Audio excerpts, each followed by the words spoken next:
आज हम पढ़ेंगे हिंदी व्याकरण के अंतर्गत कुछ महत्वपूर्ण बिंदु, जैसे कि भाषा, वर्ण, वर्ण के भेद, वर्णमाला। तो इन सब का हम यहाँ पे संक्षिप्त वर्णन देखेंगे। तो चलो प्रारंभ करते हैं। तो भाषा क्या होती है, पहले हम ये देखेंगे। भाषा भावों को अभिव्यक्त करने का प्रमुख साधन भाषा होती है। इसका मतलब क्या हुआ, जैसे दो लोग हैं तो वे दो लोग अपने मन के भावों, विचारों को एक दूसरे से प्रकट करने के लिए जिस माध्यम का, जिस साधन का सहारा लेते हैं, उससे ही हम भाषा कहते हैं। ठीक है, तो भाषा क्या होती है, भावों को अभिव्यक्त करने का प्रमुख साधन भाषा होती है।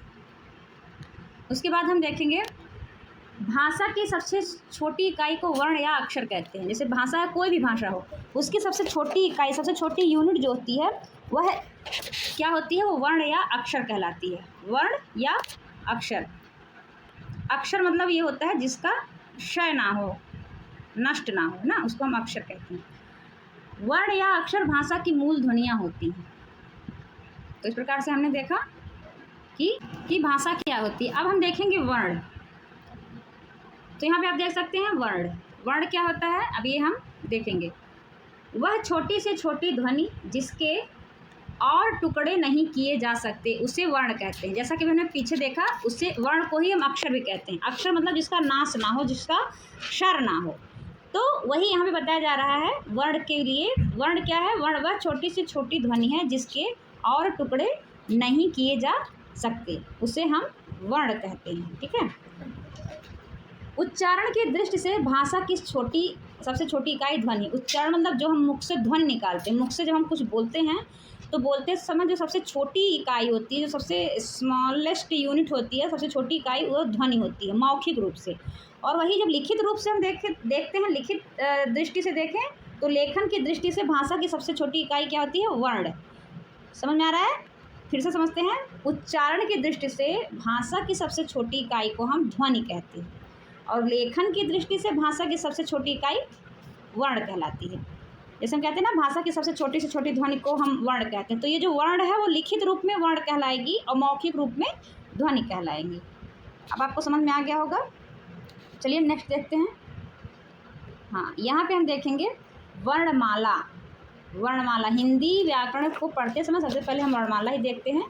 तो वर्णमाला क्या होता है, वर्णों के समुदाय को वर्णमाला कहते हैं। यानी वर्णमाला के व्यवस्थित एवं क्रमबद्ध समूह को, समूह मतलब समुदाय को हम वर्णमाला कहते हैं। वर्णमाला में कितने वर्ण होते हैं, कुल मिला के हिंदी वर्णमाला में हमारे 52 यानी 52 वर्ण होते हैं। ठीक है। अब हम देखेंगे वर्ण के जो भेद होते हैं। तो हमारे जो वर्णमाला में वर्ण है सब, वे कितने भेद के अंतर्गत रखे गए हैं। पहला है स्वर और दूसरा है व्यंजन। स्वर और व्यंजन दो भेद होते हैं हमारे वर्णों के। उसके पश्चात स्वर। सबसे पहले हम देखेंगे स्वर। स्वर क्या होते हैं, जिन वर्णों का उच्चारण बिना किसी अवरोध के तथा किसी दूसरे वर्ण की सहायता के बिना होता है, उन्हें हम स्वर कहते हैं। इसका मतलब क्या हुआ, इसका अभिप्राय यह हुआ, स्वर वे वर्ण होते हैं जिनका उच्चारण करने के लिए हमें किसी अन्य वर्ण की सहायता नहीं लेनी पड़ती। ये स्वतंत्र होते हैं। स्वर वर्ण जो होते हैं वह स्वतंत्र होते हैं। क्यों स्वतंत्र होते हैं, क्योंकि इनके उच्चारण में किसी अन्य वर्ण की सहायता नहीं लेनी पड़ती है ना। स्वर का अर्थ है ऐसा अक्षर या ऐसा वर्ण जिसका उच्चारण स्वयं होता है। ठीक है। और स्वर को क्या कहते हैं, अच भी कहते हैं। ये अच कहाँ से आया, ये अच का जो कॉन्सेप्ट है, आप ऐसे देख सकते हैं। संस्कृत में जो माहेश्वर सूत्र होता है उसमें अ, ई, उ, ड़, ऋ, ऋ, क, ए, ओ, ङ, ऐ और च। तो आ से लेके च तक के मध्य में जितने प्रत्याहार होते हैं वे स्वर के अंतर्गत आते हैं। इसीलिए हम स्वर को अच के नाम से भी जानते हैं। हिंदी भाषा में जो स्वरों की संख्या है वह कुल मिला के 11 है।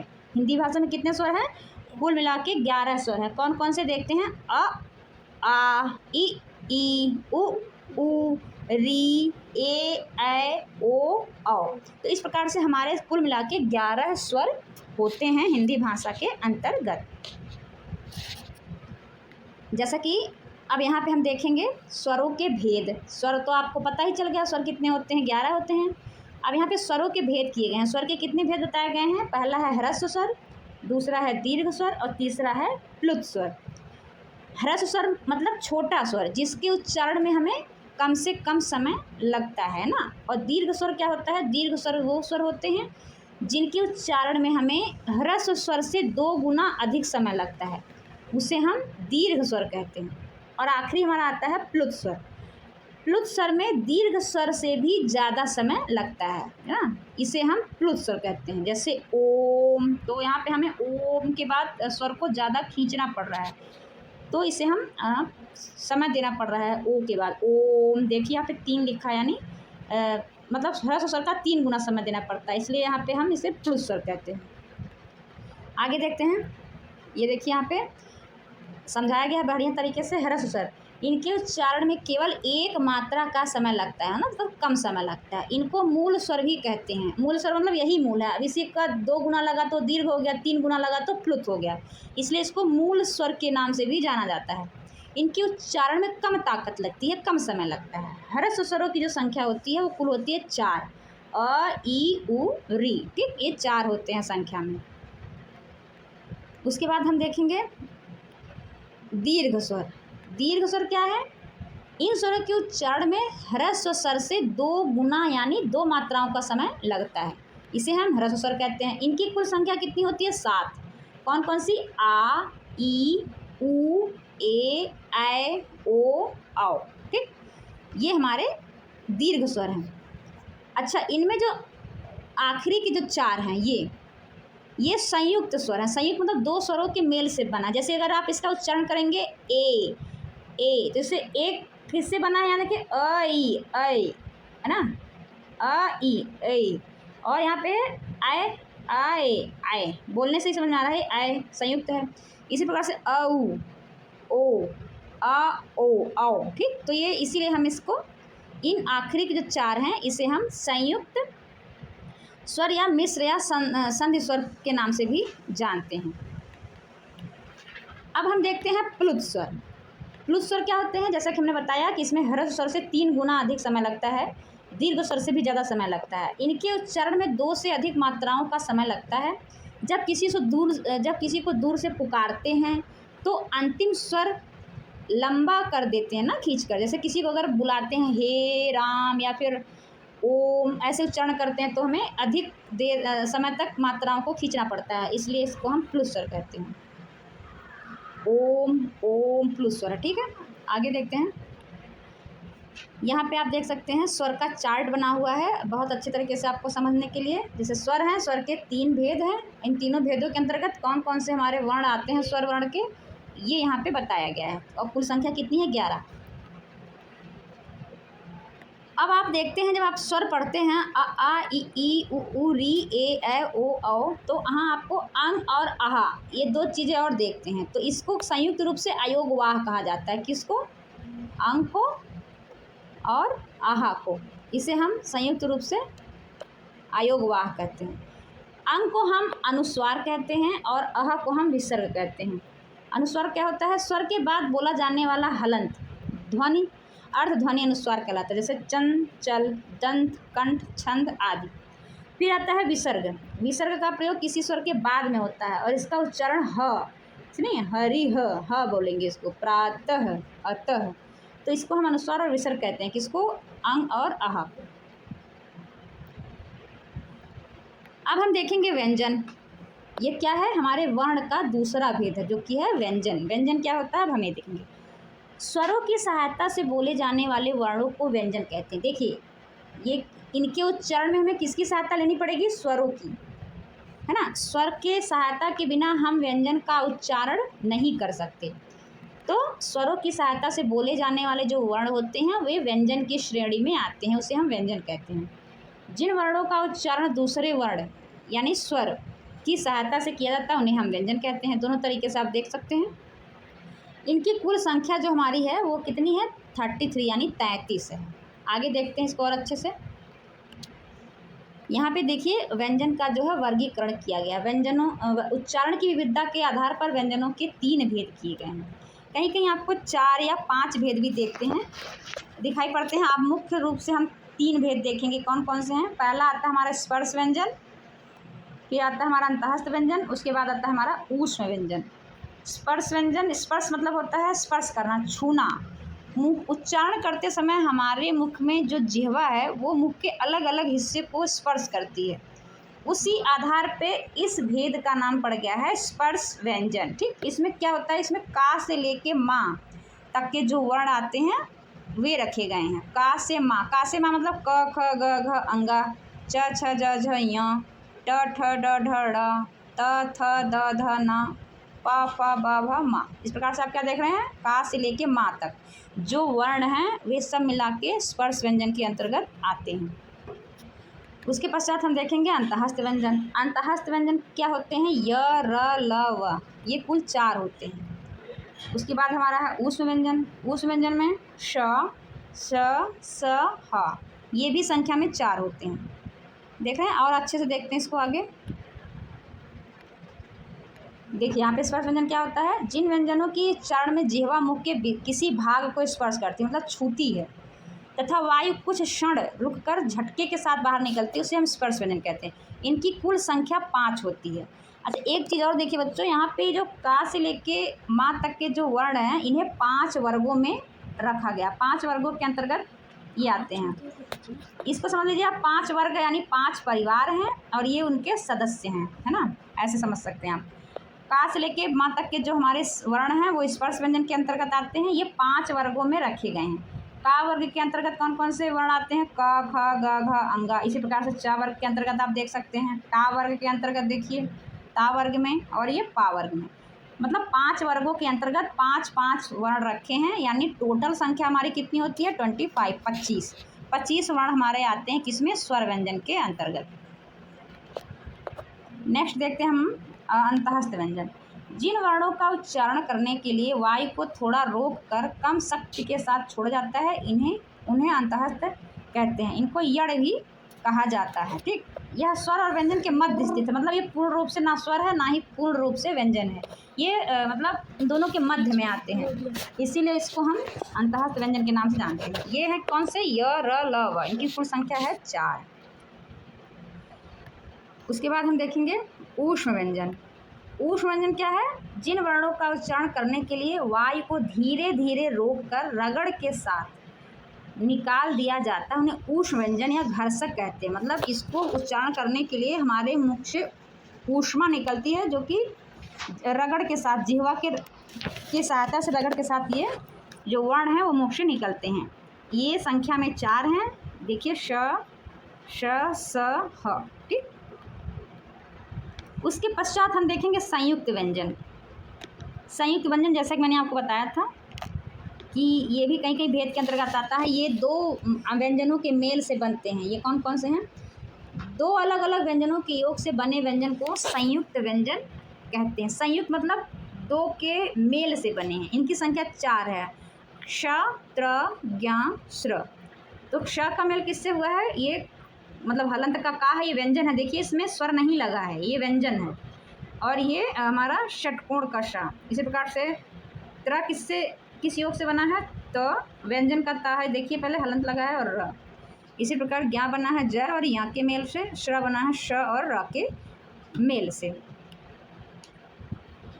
अब हम यहाँ देखेंगे व्यंजन की एक और विशेषता है, पहचानने का जो हमारे तरीका है वो क्या है। जो व्यंजन होते हैं बेटा वो मूल रूप से हलंत के साथ होते हैं। यानी कोई भी व्यंजन अगर हमें दिखता है और वो हलंत लगा है, इसका मतलब वो व्यंजन। अगर उसमें उसमें अगर ये हलंत नहीं लगा है तो इसका अभिप्राय ये हुआ कि उसमें स्वर लगा हुआ है। ठीक, तो व्यंजनों को हल भी कहा जाता है, इसमें हलंत लगता है। स्वर रहित व्यंजन के नीचे हल का चिन्ह लगाया जाता है। इनके साथ जब किसी स्वर का मेल हो जाता है तो हल या का चिन्ह हट जाता है ना, हलंत जो होते हैं हमारे ये वाले चिन्ह वो हट जाते हैं और स्वर की मात्रा का संयोग हो जाता है। तो हमने क्या सीखा, जो व्यंजन होते हैं वो मूल रूप से हलंत के साथ होते हैं। अगर किसी वर्ण के नीचे स्वर को छोड़ के, व्यंजन के बात हो रही है यहाँ पे, व्यंजन में किसी वर्ण के नीचे अगर हलंत नहीं लगा, इसका मतलब उसमें स्वर लगा ही लगा है, स्वर की मात्रा उसमें लगी रहेगी। कभी कभी आप देखते हैं कि कोई वर्ण लिखा है, जैसे मान लो क, इसके नीचे हलंत नहीं लगा है। अब आप समझेंगे इसके साथ मात्रा भी नहीं लगी, इसका अभिप्राय यह होता है इसमें कौन सा स्वर लगा है, इसमें हमारा छोटा आ लगा है। कोई भी ऐसा व्यंजन वर्ण जिसके नीचे हलंत ना हो और मात्रा का कोई चिन्ह नहीं दिख रहा है, और उसका हम उच्चारण कर रहे हैं, इसका मतलब उसमें अ स्वर लगा होता है। कौन सा? छोटा आ जिसको हम बोलते हैं, अ स्वर लगा होता है। अ स्वर का जो मात्रा चिन्ह है वो नहीं होता है। किसी व्यंजन में अगर अ स्वर जुड़ा है, इसकी पहचान यही होती है कि उसके पास से हलंत हट जाता है। बाकी अन्य जो स्वर है उनके मात्रा चिन्ह होते ही हैं, आपको पता है। तो हमने क्या सीखा आज कि अगर कोई व्यंजन दिख रहा है, उसके नीचे हलंत नहीं है और कोई मात्रा भी नहीं है, इसका अभिप्राय यह हुआ कि उसके साथ आ स्वर जो है वह जुड़ा हुआ है। हमारे 11 जो स्वर होते हैं, उन 11 स्वर में एक स्वर यानी अ स्वर के मात्रा चिन्ह नहीं होते हैं। बाकी अन्य जो 10 स्वर हैं उनके मात्रा चिन्ह होते हैं। यहाँ देखिए व्यंजन के आप बढ़िया यहाँ पे एक फ्लो चार्ट आप देख सकते हैं। तो व्यंजन के यहाँ पे भेद किए गए हैं, स्पर्श व्यंजन, अंतःस्थ व्यंजन, उष् व्यंजन, आगत व्यंजन भी आप देखिए। और यहाँ पे एक इसको उपक्षिप्त या नव विकसित व्यंजन कहते हैं, ड़ा और ढ़ा, इसे भी देखिए। और इन सारे वर्णों को यहाँ पे रखा गया है। उच्चारण के स्थान से, जैसे कि यहाँ बताया गया है, जो हमारे वर्ण आते हैं वर्णमाला के अंतर्गत, वे मुख के किस किस भाग के स्पर्श से निकलते हैं या फिर क्या उनका उच्चारण स्थान है, वो यहाँ पे आप देखिए। का वर्ग को हम कंठ कहते हैं, कंठ से ये निकलते हैं। चा वर्ग तालु को, जिह्वा हमारी तालु को टच करती है, मुख के ऊपरी हिस्से का जो भाग है उसको हमारी जिह्वा टच करती है, छूती है, तब ये चा वर्ग के सारे जो वर्ण है उसका हम उच्चारण कर पाते हैं। इसी प्रकार से मूर्धा है, अगर हम टा बोल रहे हैं तो टा वर्ग के जितने भी वर्ण है वो मूर्धा को हमारी जिह्वा स्पर्श करती है। दंत, दंत से जो हमारे वर्ण हैं निकलते हैं वो त, थ, द, ध, ना, यानी ता वर्ग के अंदर जो 5 वर्ण आते हैं वो दंत कहलाते हैं। दंत इनका उच्चारण स्थान। आप इनका उच्चारण करेंगे तो आप देखेंगे आपकी जिह्वा जो है दांत को टच करती है। हाँ, जिन लोगों को अगर दांत में मतलब कोई दिक्कत या फिर अगर नहीं है, जैसे वृद्ध लोग हो गए होते हैं, तो उनका जो ता वर्ग है वो अच्छे से उच्चारित नहीं होता है ना, उच्चारित नहीं हो पाता है। ओष्ठ, पा वर्ग के जितने वर्ण हैं वो ओष्ठ से हमारी जो ऊष्मा है वो निकलती है, होंठ पे प्रभाव पड़ता है, तब हमारा जो पा वर्ग का वर्ण जो है वो निकलता है। इसी प्रकार से नासिका, नाक से उच्चारण होता है किसका? अंगा, यण, नम, है ना, और अनुस्वार, इनका जो उच्चारण है वो ना से होता है। कंठोष्ठ ओ औ और दंतोष्ठ ओ। ठीक, तो ये बच्चों हमारा उच्चारण स्थान दिखाया गया है यहाँ पे वर्ण का।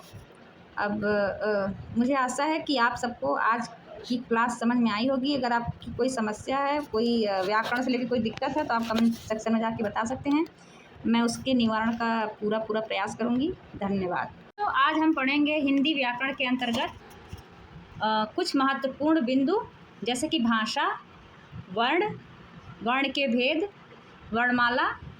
तो इन सब का हम यहाँ पे संक्षिप्त वर्णन देखेंगे। तो चलो प्रारंभ करते हैं। तो भाषा क्या होती है, पहले हम ये देखेंगे। भाषा भावों को अभिव्यक्त करने का प्रमुख साधन भाषा होती है। इसका मतलब क्या हुआ, जैसे दो लोग हैं तो वे दो लोग अपने मन के भावों, विचारों को एक दूसरे से प्रकट करने के लिए जिस माध्यम का, जिस साधन का सहारा लेते हैं, उसे ही हम भाषा कहते हैं। ठीक है, तो भाषा क्या होती है? भावों को अभिव्यक्त करने का प्रमुख साधन भाषा होती है।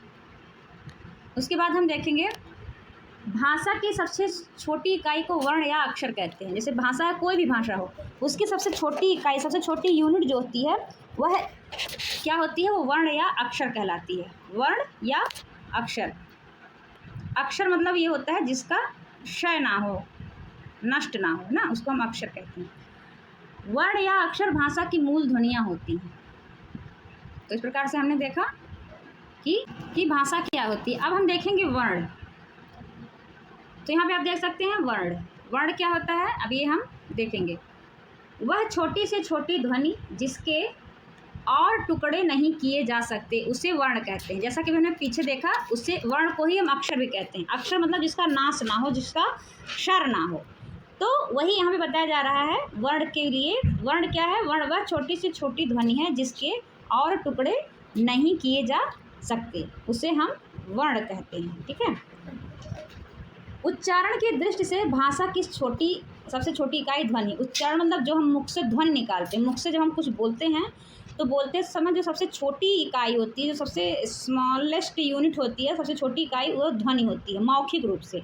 और वही जब लिखित रूप से हम देखते हैं, लिखित दृष्टि से देखें तो लेखन की दृष्टि से भाषा की सबसे छोटी इकाई क्या होती है? वर्ण। समझ में आ रहा है?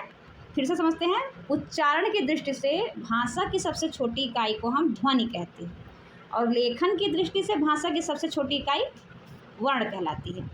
जैसे हम कहते हैं ना, भाषा की सबसे छोटी से छोटी ध्वनि को हम वर्ण कहते हैं, तो ये जो वर्ण है वो लिखित रूप में वर्ण कहलाएगी और मौखिक रूप में ध्वनि कहलाएंगी।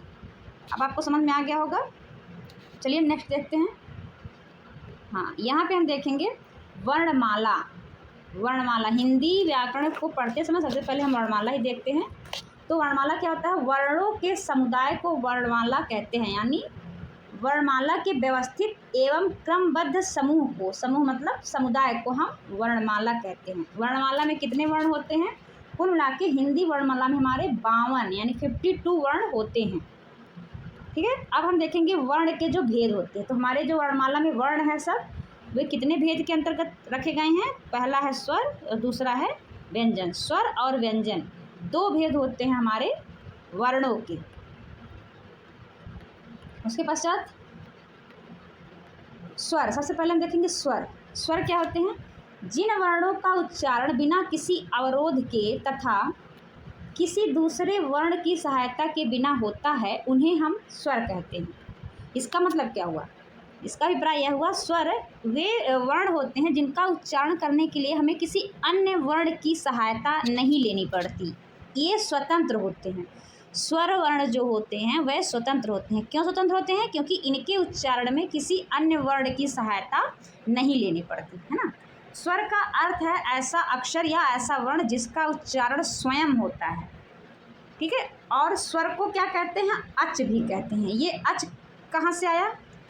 ये अच का जो कॉन्सेप्ट है, ये आप ऐसे देख सकते हैं। संस्कृत में जो माहेश्वर सूत्र होता है उसमें अ, ई, उ, ड़, ऋ, ऋ, क, ए, ओंग, ऐ और च, तो आ से लेके च तक के मध्य में जितने प्रत्याहार होते हैं वे स्वर के अंतर्गत आते हैं।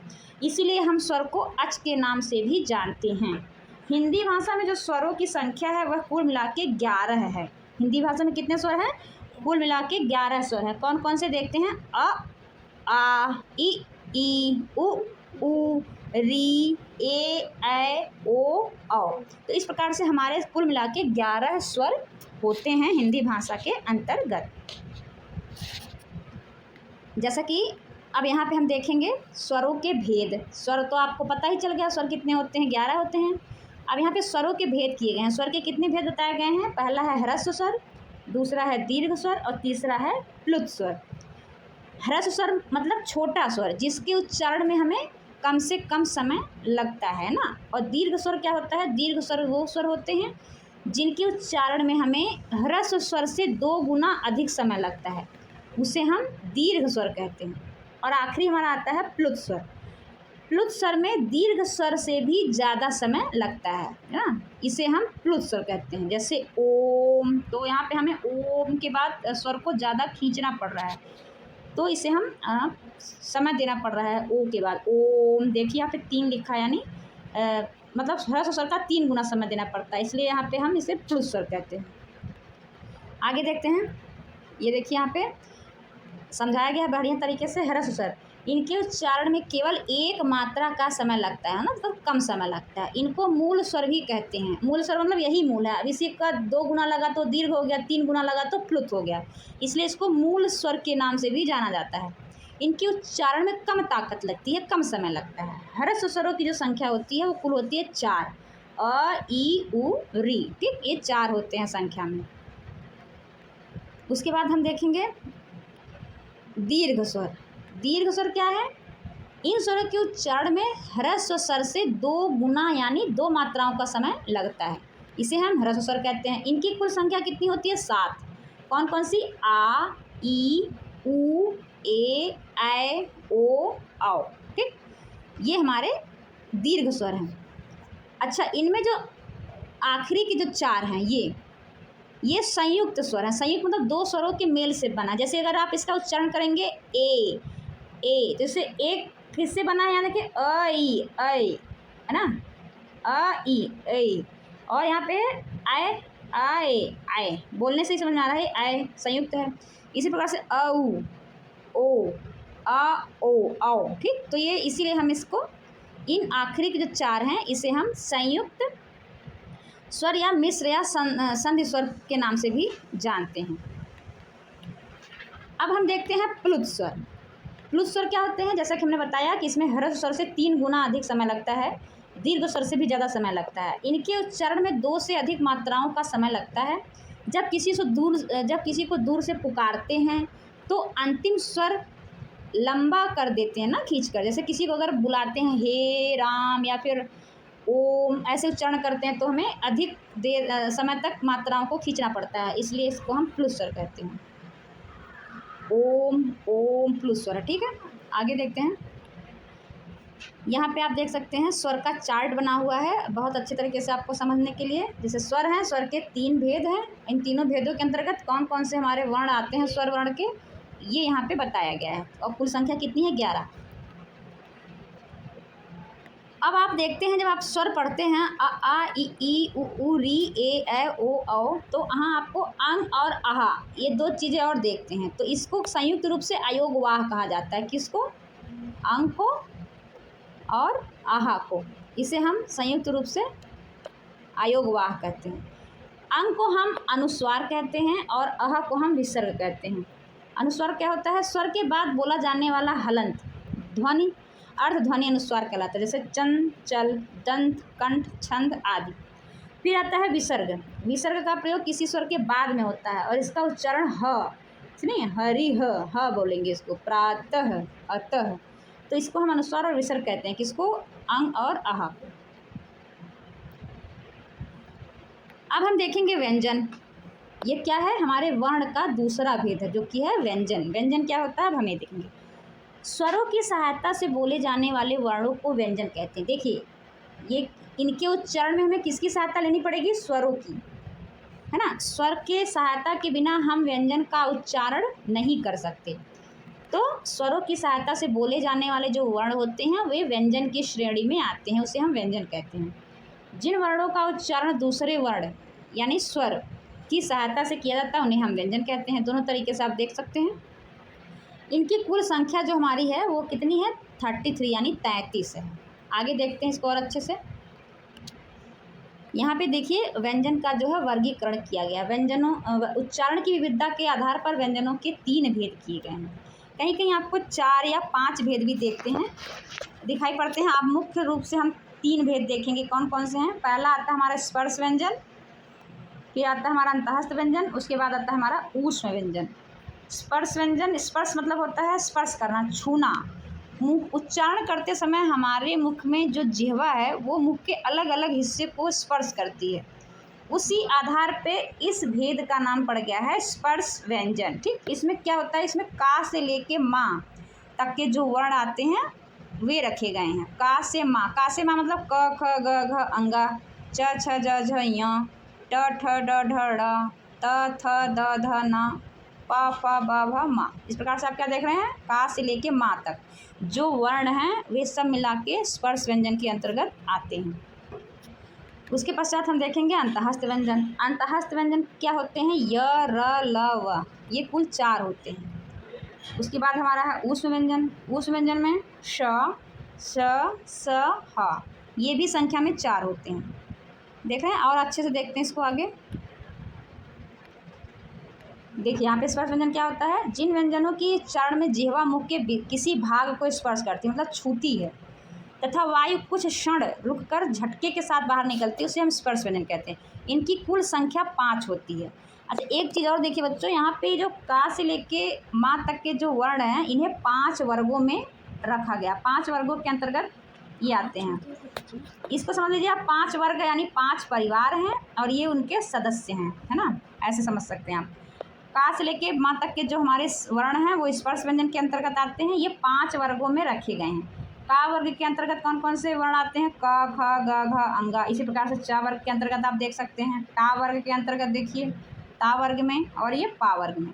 मतलब 5 वर्गों के अंतर्गत 5-5 वर्ण रखे हैं, यानी टोटल संख्या हमारी कितनी होती है? 25 25 वर्ण हमारे आते हैं किसमें? स्वर व्यंजन के अंतर्गत। नेक्स्ट देखते हैं हम अंतःस्थ व्यंजन। जिन वर्णों का उच्चारण करने के लिए वायु को थोड़ा रोक कर कम शक्ति के साथ छोड़ा जाता है उन्हें अंतःस्थ कहते हैं। इनको यड़ भी कहा जाता है। ठीक, यह स्वर और व्यंजन के मध्य स्थित है, मतलब ये पूर्ण रूप से ना स्वर है ना ही पूर्ण रूप से व्यंजन है, ये मतलब दोनों के मध्य में आते हैं, इसीलिए इसको हम अंतःस्थ व्यंजन के नाम से जानते हैं। ये है कौन से, य, र, ल, व, इनकी कुल संख्या है 4। उसके बाद हम देखेंगे ऊष्म व्यंजन। ऊष्म व्यंजन क्या है, जिन वर्णों का उच्चारण करने के लिए वायु को धीरे धीरे रोककर रगड़ के साथ निकाल दिया जाता है उन्हें ऊष्म व्यंजन या घर्षक कहते हैं। मतलब इसको उच्चारण करने के लिए हमारे मुख से ऊष्मा निकलती है, जो कि रगड़ के साथ, जिह्वा की सहायता से रगड़ के साथ ये जो वर्ण है वो मुख से निकलते हैं। ये संख्या में 4 हैं।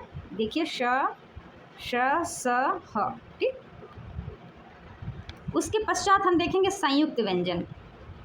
संयुक्त व्यंजन जैसा कि मैंने आपको बताया था कि ये भी कहीं कहीं भेद के अंतर्गत आता है। ये 2 व्यंजनों के मेल से बनते हैं। ये कौन कौन से हैं, 2 अलग अलग व्यंजनों के योग से बने व्यंजन को संयुक्त व्यंजन कहते हैं। संयुक्त मतलब 2 के मेल से बने हैं। इनकी संख्या 4 है, श, त्र, ज्ञ, श्र।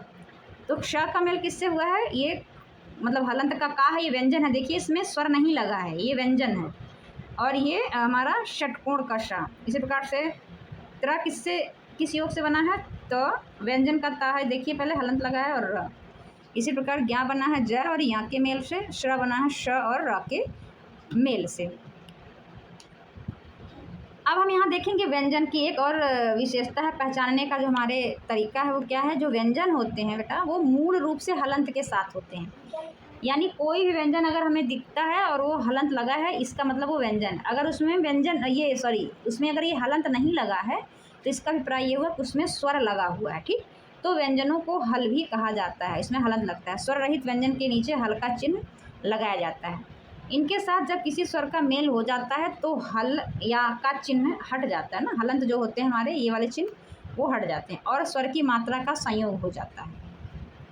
तो हमने क्या सीखा, जो व्यंजन होते हैं वो मूल रूप से हलंत के साथ होते हैं। अगर किसी वर्ण के नीचे स्वर को छोड़ के, व्यंजन के बात हो रही है यहाँ पे, व्यंजन में किसी वर्ण के नीचे अगर हलंत नहीं लगा, इसका मतलब उसमें स्वर लगा ही लगा है, स्वर की मात्रा उसमें लगी रहेगी। कभी कभी आप देखते हैं कि कोई वर्ण लिखा है, जैसे मान लो क, इसके नीचे हलंत नहीं लगा है। अब आप समझेंगे इसके साथ मात्रा भी नहीं लगी, इसका अभिप्राय यह होता है इसमें कौन सा स्वर लगा है, इसमें हमारा छोटा आ लगा है। कोई भी ऐसा व्यंजन वर्ण जिसके नीचे हलंत ना हो और मात्रा का कोई चिन्ह नहीं दिख रहा है और उसका हम उच्चारण कर रहे हैं, इसका मतलब उसमें अ स्वर लगा होता है। कौन सा, छोटा जिसको हम बोलते हैं, अ स्वर लगा होता है। अ स्वर का जो मात्रा चिन्ह है वो नहीं होता है। किसी व्यंजन में अगर अ स्वर जुड़ा है, इसकी पहचान यही होती है कि उसके पास से हलंत हट जाता है। बाकी अन्य जो स्वर है उनके मात्रा चिन्ह होते हैं, आपको पता है।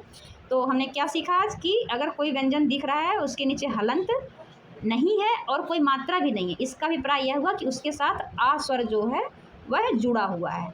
हमारे 11 जो स्वर होते हैं उन 11 स्वर में एक स्वर यानी अ स्वर के मात्रा चिन्ह नहीं होते हैं। बाकी अन्य जो 10 स्वर हैं उनके मात्रा चिन्ह होते हैं। यहाँ देखिए व्यंजन के आप बढ़िया, यहाँ पे एक फ्लो चार्ट आप देख सकते हैं। तो व्यंजन के यहाँ पे भेद किए गए हैं, स्पर्श व्यंजन, अंतःस्थ व्यंजन, ऊष्म व्यंजन, आगत व्यंजन भी आप देखिए। और यहाँ पे एक इसको उपक्षिप्त या नव विकसित व्यंजन कहते हैं, ड़ा और ढ़ा, इसे भी देखिए। और इन सारे वर्णों को यहाँ पे रखा गया है। उच्चारण के स्थान से, जैसे कि यहाँ बताया गया है, जो हमारे वर्ण आते हैं वर्णमाला के अंतर्गत, वे मुख के किस किस भाग के स्पर्श से निकलते हैं या फिर क्या उनका उच्चारण स्थान है, वो यहाँ पे आप देखिए। का वर्ग को हम कंठ कहते हैं, कंठ से ये निकलते हैं। चा वर्ग तालु को, जिह्वा हमारी तालु को टच करती है, मुख के ऊपरी हिस्से का जो भाग है उसको हमारी जिह्वा टच करती है, छूती है, तब ये चा वर्ग के सारे जो वर्ण है उसका हम उच्चारण कर पाते हैं। इसी प्रकार से मूर्धा है, अगर हम टा बोल रहे हैं तो टा वर्ग के जितने भी वर्ण है वो मूर्धा को हमारी जिह्वा स्पर्श करती है। दंत से जो हमारे वर्ण है निकलते हैं वो त, थ, द, ध, ना, यानी ता वर्ग के अंदर जो 5 वर्ण आते हैं वो दंत कहलाते हैं। दंत इनका उच्चारण स्थान। आप इनका उच्चारण करेंगे तो आप देखेंगे आपकी जिह्वा जो है दांत को टच करती है। हाँ, जिन लोगों को अगर दांत में मतलब कोई दिक्कत या फिर अगर नहीं है, जैसे वृद्ध लोग हो गए होते हैं, तो उनका जो ता वर्ग है वो अच्छे से उच्चारित नहीं होता है ना, उच्चारित नहीं हो पाता है। ओष्ठ, पा वर्ग के जितने वर्ण हैं वो ओष्ठ से हमारी जो ऊष्मा है वो निकलती है, होंठ पे प्रभाव पड़ता है, तब हमारा जो पा वर्ग का वर्ण जो है वो निकलता है। इसी प्रकार से नासिका, नाक से उच्चारण होता है किसका? अंगा, हयण, नम, है ना, और अनुस्वार, इनका जो उच्चारण है वो ना से होता है। कंठोष्ठ ओ औ और दंत ओष्ठ ओ, ठीक। तो ये बच्चों हमारा उच्चारण स्थान दिखाया गया यहाँ पे वर्ण का। अब मुझे आशा है कि आप सबको आज की क्लास समझ में आई होगी। अगर आपकी कोई समस्या है, कोई व्याकरण से लेकर कोई दिक्कत है, तो आप कमेंट सेक्शन में जाके बता सकते हैं। मैं उसके निवारण का पूरा प्रयास करूँगी। धन्यवाद।